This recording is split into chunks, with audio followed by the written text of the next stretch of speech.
Palay Aralan sa Radyo, School on the Air program ng Department of Agriculture.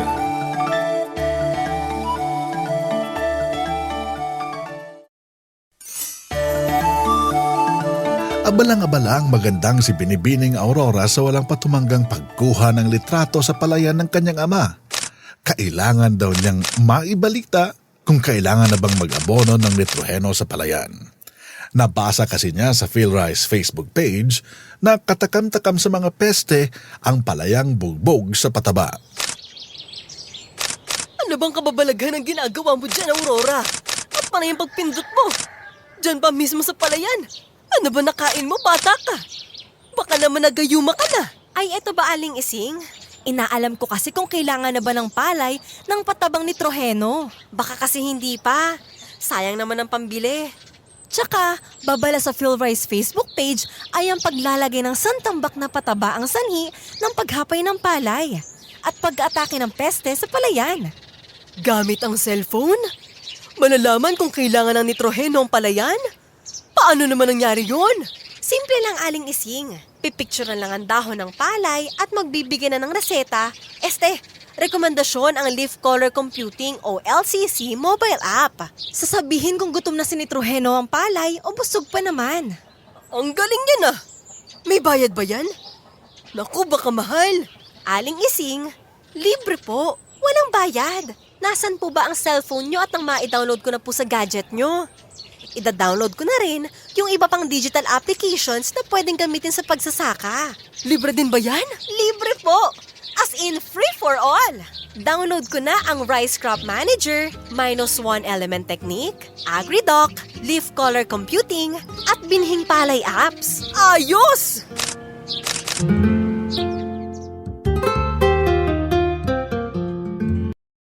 Digital apps na pang magsasaka, kilalanin.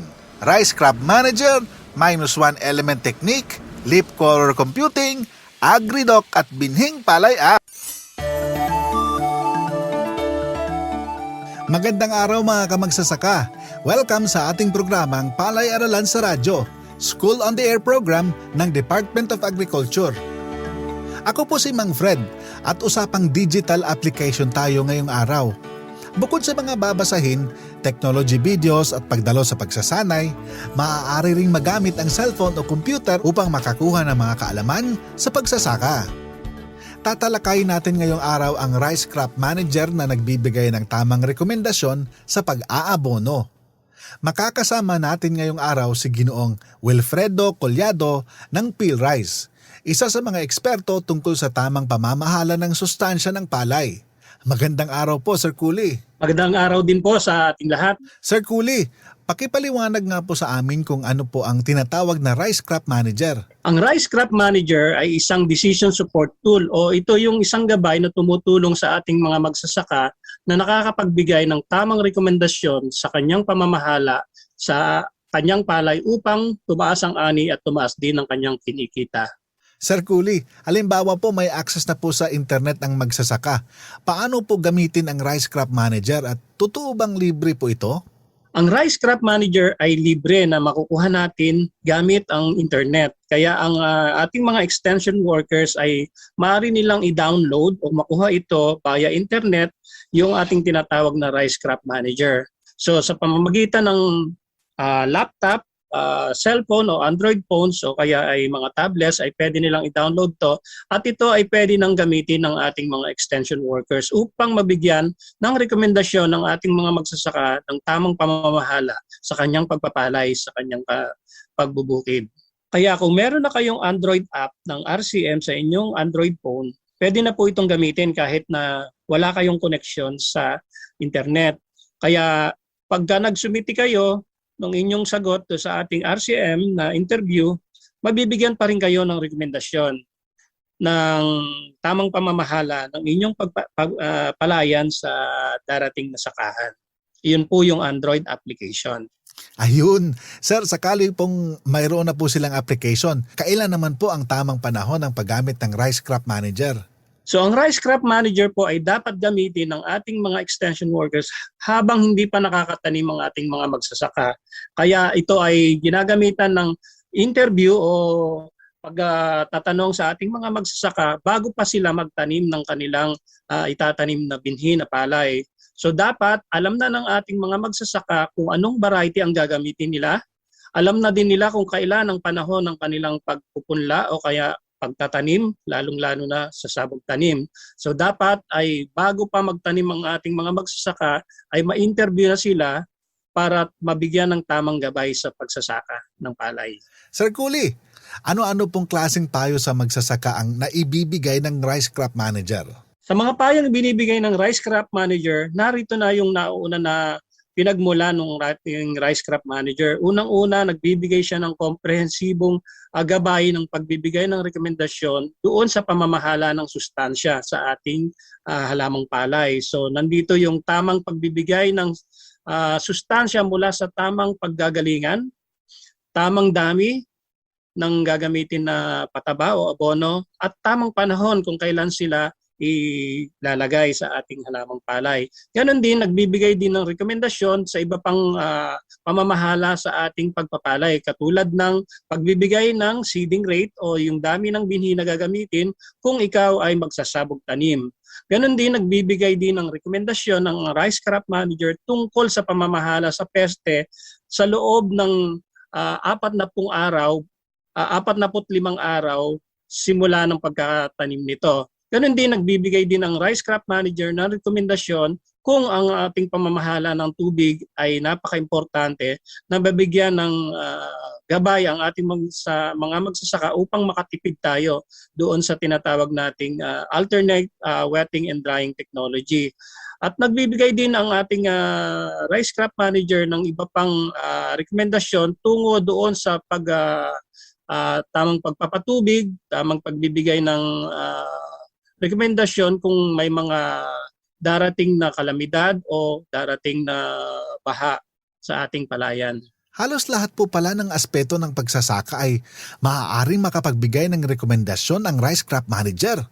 Kapag po ba sinunod ng mga magsasaka ang payo ng Rice Crop Manager, gaano po ba karami ang maaaring itaas na ani? So, dalawa ang pwede kong isagot dyan. Una, doon sa aming pagsasaliksik o tinatawag nating research, napatunayan namin na 10 hanggang 32% ang kayang itaas ng ani ng susunod doon sa Rice Crop Manager na rekomendasyon doon sa mga magsasakang umaani ng 5 tonelada o 100 kaban o pababa na ani.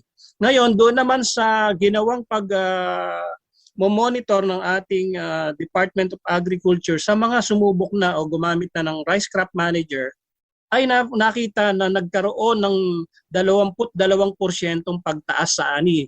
At ganun din, tumaas din po ang kinikita ng 49% o 49% ang itinaas sa kita ng ating mga magsasaka. Kaya dapat nating sundin ang Rice Crop Manager.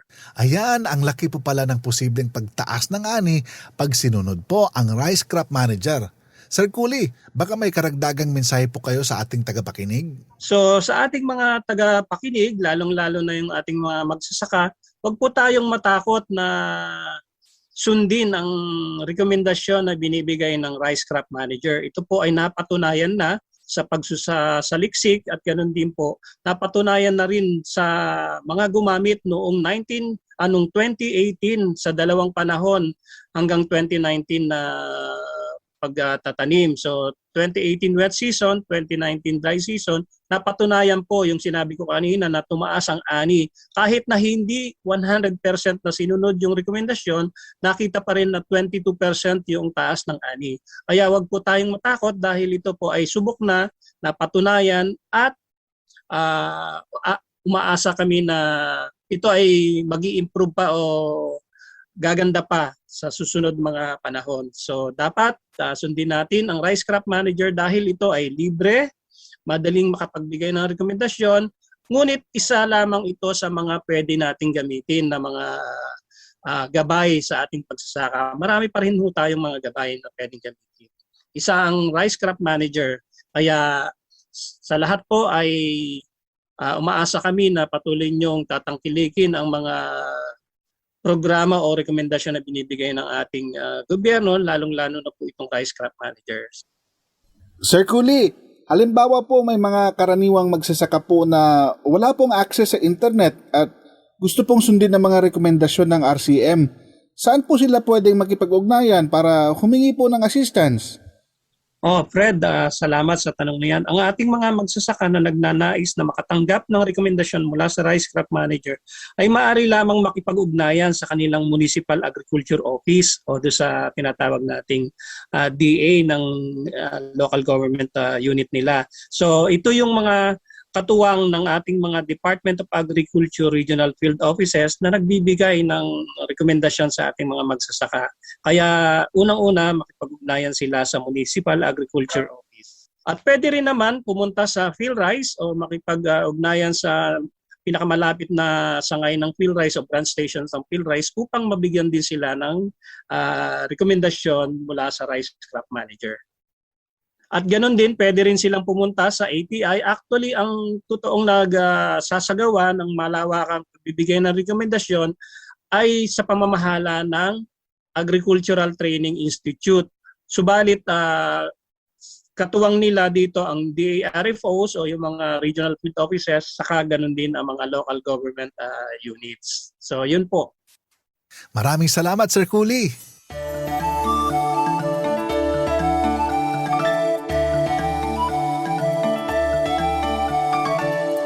Ang Rice Crop Manager app ay isa lamang sa mga apps na nakapaloob sa Rice Crop Manager Advisory Service app.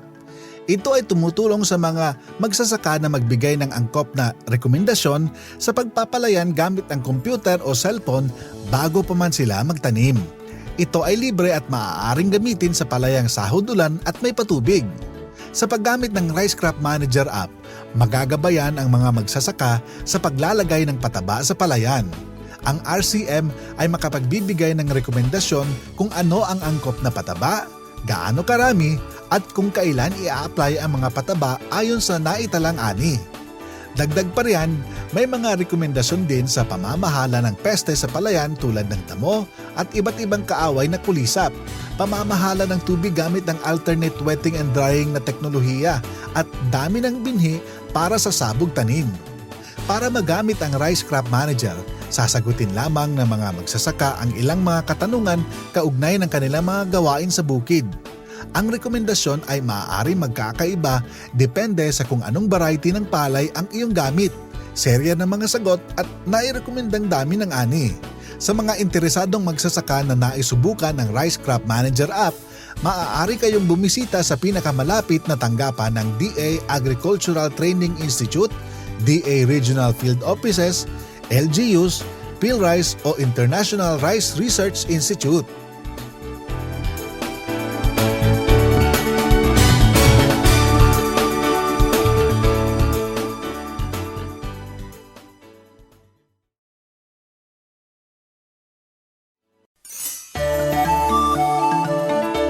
Magandang araw mga kamagsasaka. Ako po si Mang Fred at welcome sa ating programang Palay-Aralan sa Radyo, School on the Air program ng Department of Agriculture. Usapang digital applications tayo ngayong araw. Bukod sa mga babasahin, panonood ng technology videos at pagdalo sa pagsasanay o training, maaari ring magamit ang cellphone o computer upang makakalap ng mga kaalaman sa pagsasaka. Tatalakayin natin ang Binhing Palay App na maaaring pagkuhanan ng impormasyon patungkol sa mga katangian ng variety ng palay.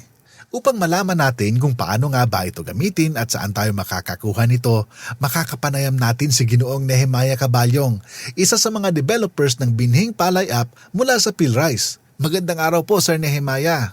Magandang araw din sa iyo, Mang Fred, at sa lahat ng mga nakikinig dito sa atin sa School on Air. Sa pangalan pa lang po ng app na ito ay Binhing Palay, Sir Nehem. Ito po siguro ay patungkol sa mga variety, ano po? Ano po kaya ang kaya pong gawin nitong Binhing Palay App, Sir Nehem? Tama ka dyan, Mang Fred. Ang Binhing Palay App ay nagbibigay ng mga katangian ng iba't ibang varieties ng palay na maaaring itanim sa ating palayan. So ano ba yung mga yun?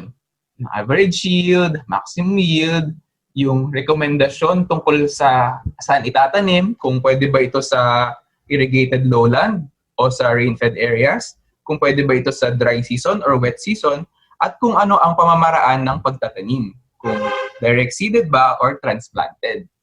nagbibigay din ito ng impormasyon tungkol sa variety kung ano yung level ng resistance nito sa mga peste at sakit. Gaya ng blast, bacterial leaf blight, tungro, brown plant hopper, green leaf hopper, at yellow stem borer, at iba pa. At bukod pa dyan, nagbibigay din ito ng impormasyon tungkol sa kalidad din ng bigas at kanin na maaaring makuha mula sa mga varieties. Gaya ng milling potential, head rice, kung long grain ba ito or short grain, at kung malambot ba ito o hindi masyado. So yun ang binibigay na impormasyon ng Binhing Palay App para sa atin. Napakaganda po pala itong Binhing Palay App kasi malalaman mo na agad ang kalidad ng butil o gaano karami ang kayang aanihin sa kanyang kapaligiran o yung ecosystem na siyang mainam itanim. Ang tanong po, Sir Nehem, ay gaano po karaming variety ng palay ang pwedeng makita dito sa Binhing Palay App? At ito po ba ay ina-update tuwing may bagong variety ng palay na lumalabas? Ayan. Sa kasalukuyan, Mang Fred, ang nakalagay ng mga varieties sa ating Binhing Palay App ay umaabot na sa 289. So itong mga varieties na ito ay dinevelop ng iba't ibang agencies kagaya ng PhilRice, ng IRRI, ng UPLB at ng mga pribadong kumpanya. At tuwing may bagong mga variety, lahat ng iyon ay dumadaan sa pagsusuri ng National Cooperative Testing. At yun naman, kapag nakapasa na sa kanila, ay i-forward sa atin upang mailagay sa Binhing Palay App. So lahat ng mga bagong variety, kapag ito ay lumabas at na-test na at napadami na, ay inilalagay na natin ang impormasyon nito sa Binhing Palay App upang maging updated ang ating mga magsasaka sa mga bagong varieties ng palay. O ayan mga kababayan, madali na po kayong mamili ng binhi ngayong gamit ang Binhing Palay App kasi halos lahat ng impormasyon ay nandito na sa application na ito. Sir Nehem, sinasagot din po ba ng Binhing Palay App halimbawa may iba pang katanungan ng mga magsasaka? Okay, Mang Fred. Dahil nga ang Binhing Palay App ay tungkol nga sa mga varieties ng palay, naglagay din kami ng impormasyon tungkol sa KeyCheck 1 o yung tamang paggamit ng mataas na kalidad ng rekomendadong binhi sa ating lugar. So, nagbibigay ito ng impormasyon tungkol sa tamang pag-assess ng KeyCheck na ito at yung mga hakbang na nire-recommenda natin upang masiguro na mataas ang kalidad ng binhi na ating maitatanim. So, makikita dito sa pamamagitan ng mga video at audio clips na nakasama sa ating Binhing Palay App. So ayan, so kasama rin po pala yung mga videos na patungkol po sa binhi. Ano po, Sir Nehem? Sir Nehem, ang tanong lang po namin, lalo na po sa nakikinig, yun po yung Binhing Palay App. Paano po kaya maka-download ng applications na ganito yung ating kababayan at libre po ba ito kapag ito-download? Ayan. Ang Binhing Palay App po ay maaaring ma-download sa Google Play Store. I-search lang po ang Binhing Palay from PhilRice at lalabas na po ang icon ng Binhing Palay App. Ito po ay libre na mada-download natin at pwede nating magamit ito kahit na walang internet connection sa ating mga palayan. Sa mga kababayan po natin na nais malaman yung katangian ng binhi, subukan na natin itong Binhing Palay App. Sir Nehem, karagdagang mensahe na lang po sa ating tagapakinig, lalo po sa kababayan po nating magsasaka. Para po sa mga nakikinig sa atin at sa inyo na rin po, Mang Fred, alam po natin na talagang napakahalaga yung tamang pagpipili ng mga varieties na itatanim natin, kung rekomendado ba ito at mataas ba ang kalidad nito pag tinanim natin sa ating mga palayan. Kaya sa pamamagitan ng Binhing Palay App ay nais nating magbigay ng updated na impormasyon para sa ating lahat upang matulungan tayo sa tamang pagdidesisyon at malaman talaga natin kung malaki ba ang ani na pwede nating makuha sa paggamit natin ng iba't ibang mga varieties at kung ano yung mga kalidad nito na pwede nating makuha kapag naitanim natin sa ating mga palayan.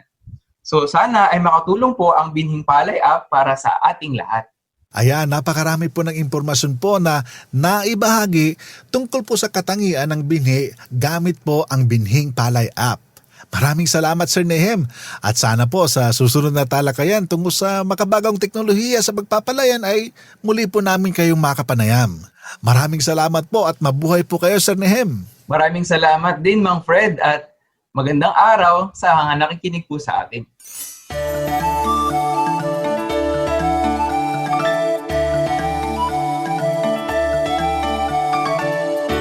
Gamit ang Android smartphone, madadownload ng libre ang Binhing Palay app sa Google Play. Nilalaman ng app na ito ang nasa mahigit 200 variety ng palay at mga katangian nila. Kabilang sa mga impormasyong makukuha sa Binhing Palay app ang potensyal na kayang anihin ng variety, reaksyon ng palay sa sakit at peste, angkop na kapaligirang pagtataniman o ecosystem, kabuuang porsyento ng nagiling na bigas o milling recovery at kung kanin nito ay malambot o matigas. Ang Binhing Palay app ay magagamit ng magsasaka, extension workers at researchers. Maaari ring makilala ang mga variety ng palay batay sa ecosystem. Malalaman kung angkop ang partikular na variety sa bukid na may patubig, sa hudulan, napapasok ng tubig alat, katihan o upland, nababaha, malamig at mataas na palayan. Ang app na ito ay nagbibigay rin ng rekomendasyon kung ano ang mainam itanim base sa datos mula sa DA Regional Field Offices at resulta ng survey patungkol sa kagustuhang itanim ng mga magsasaka. Ang Binhing Palay app ay pwedeng magamit kahit walang internet.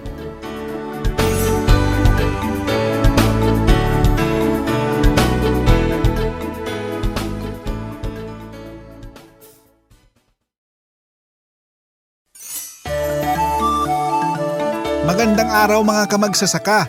Ako po si Mang Fred at welcome sa ating programang Palay-aralan sa Radyo, School on the Air program ng Department of Agriculture.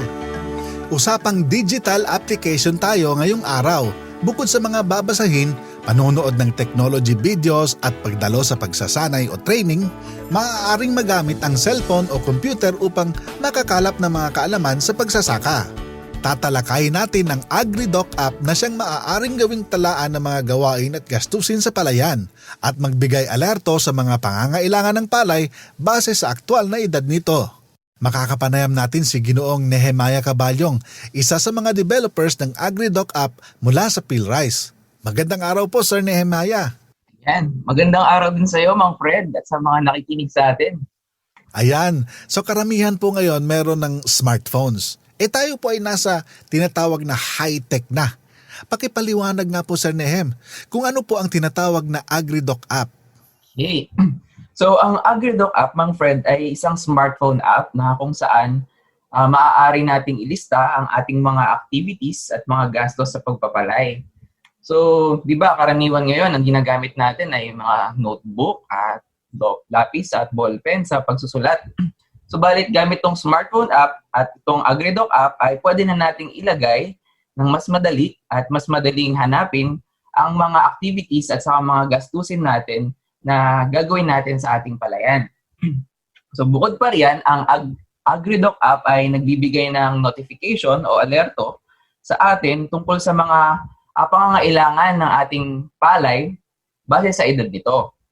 So halimbawa dyan, yung patubig, yung paglalagay ng abono, yung tamang pag-aalaga sa ating palay, at yung iba't ibang peste at saka mga sakit na maaaring umatake.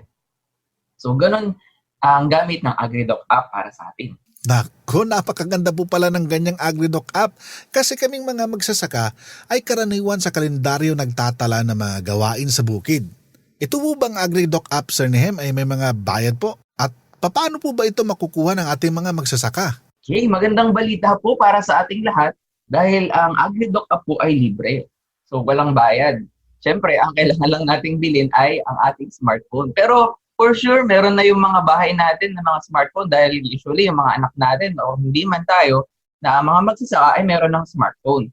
Ang kailangan lang gawin ay i-download ito sa Google Play Store. So isa-search lang yung AgriDoc app at PhilRice at yun, lalabas na yung AgriDoc app at maaari nang i-download at install sa ating mga smartphone. Ayun, parang karaniwan lang po pala na laro sa smartphone, ano po? Paano po ba ito gamitin? At ano naman po ang maitutulong nito sa pagpapalayan? Madali lang itong gamitin kapag na-install na. So, ang una lang gagawin ay ilalagay natin yung mga detalye ng ating palayan, kung saan yung lugar at ilan yung sukat. Pagkatapos ay maaari na nating ilagay kung ano yung cropping season. So, ang cropping season natin ngayon ay dry season 2021. So, maaari na po nating ilagay kung ano ang varieties na itatanim natin, ang paraan ng pagtatanim, at yung mga activities nga, halimbawa sa land preparation, sa pagpupunla, sa paglalagay ng iba't ibang abono, at pagpapatubig at pag-aalaga sa ating mga pananim hanggang sa pag-harvest. At pwede na nating ilagay doon pati yung gastos. Automatic na niyan nako-compute kung magkano lahat yung nagagastos natin. Upang makita naman yung edad ng palay ay meron lang button doon at lalabas na kung ano yung kasalukuyang edad ng palay at ano yung mga dapat na asikasuhin base sa edad ng palay na nakita natin. So, makakatulong itong app na to sa pagbibigay ng tamang pagpaplano at tamang pagmamanage ng mga activities at gastos sa palay. So, mas madali na lang, di ba, na makakalkula kung ano ba yung total na nagagastos natin, yung gross income hanggang sa net income na pwedeng kitain sa buong season. Siyempre, naiintindihan po natin na baka mahirapan sila nanay at tatay sa paggamit ng app na to. So, pwede po tayong magpatulong sa ating mga anak o mga kakilala na bihasa sa paggamit ng smartphone upang ma-practice natin yung paggamit ng AgriDoc app. Napakarami po pala ng impormasyon na makukuha dito kapag meron ka po ng application na ganito, Sir Nehem. Kasi pati hanggang sa kikitain ay malalaman mo. Kung baga po sa amin sa karaniwan ay yung nakalista, kung yun lang po yung alam namin na gastos, pag dito po pala makikita mo na kaagad kung kumita ka ba ng malaki o hindi. Pero ang tanong po, ito po bang AgriDoc app nangangailangan pa ba ng internet para magamit? Yan, magandang katanungan po yan, Mang Fred. So, ang AgriDoc app ay hindi po nangangailangan ng internet upang magamit. Siyempre, kapag install, kailangan lang po ng internet. Pero kapag kahit nasa bukid na po kayo, o kaya nasa bahay, kahit walang internet or mobile data, pwede pong magamit ang AgriDoc app. Sir Nehem, halimbawa po na meron pong na-download yung ating mga kababayan na AgriDoc app, hindi gaanong pamilyar kung paano gamitin. Meron po ba kami pwedeng pagtanungan sa inyo sa PhilRise para i-assist po kami? Ayan po. So kung talagang hindi po natin masyadong makabisado ang paggamit ng AgriDoc app, ay pwede naman po namin kayong tulungan. Mag-text lang po tayo sa PhilRise Tech Center sa 0917-111-7423 o kaya i-message po kami sa DA PhilRise Facebook page sa Rice.Matters. At i-connect po kayo sa aming mga developers upang i-assist po kayo sa paggamit ng AgriDoc app. Ayan, napakarami po palang magagawa dito sa AgriDoc app sa ating pagpapalayan.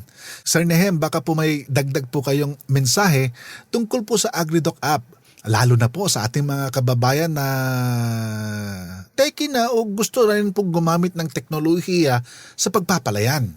Yan, tama ka dyan, Mang Fred. Panahon na nga ngayon ng iba't ibang teknolohiya kagaya ng smartphone at mga apps na ito. So kami naman dito sa PhilRise ay nagde-develop talaga ng iba't ibang makabagong kagamitan o mga panibagong tools upang matulungan tayo sa pagmamanage at sa pagbibigay ng impormasyon tungkol sa ating palayan. So minsan alam din po natin na maaaring mahirapan sa paggamit ng mga apps na ito sa simula, pero konting practice lang at tulong mula sa ating mga kakilala o sa ating mga anak at magagamit din po ito natin ng ayos. So hangad po namin na kayo ay matulungan sa pamamagitan ng iba't ibang teknolohiya kagaya ng smartphones po natin. Ayan, maraming salamat po Sir Nehem sa pagbabahagi niyo po sa amin ng ganitong mga teknolohiya para magamit ng ating mga magsasaka. Sana po ay sa mga susunod natin na interviews ay ma-invite po namin kayo para sa ganitong karagdagang kaalaman sa pagsasaka. Salamat po. Maraming salamat din, Mang Fred, at magandang araw sa mga nakikinig po sa atin.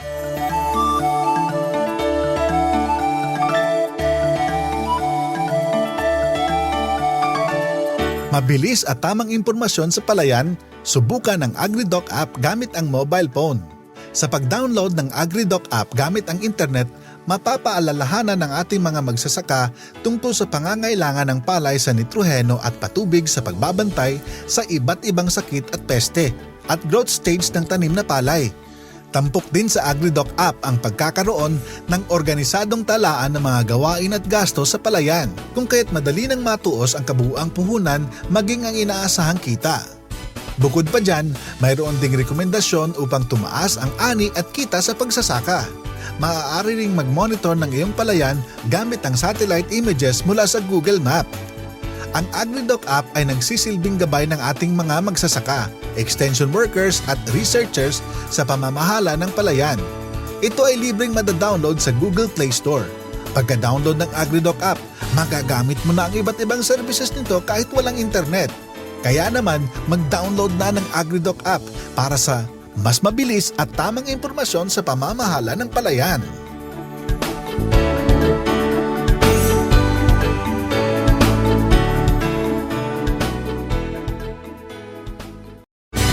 Para sa karagdagang impormasyon sa pagpapalayan, mag-text o tumawag sa DA PhilRice Text Center bilang 0917-111-7423. I-like din ang DA PhilRice at Department of Agriculture Facebook pages nang updated ka sa usaping pagpapalayan.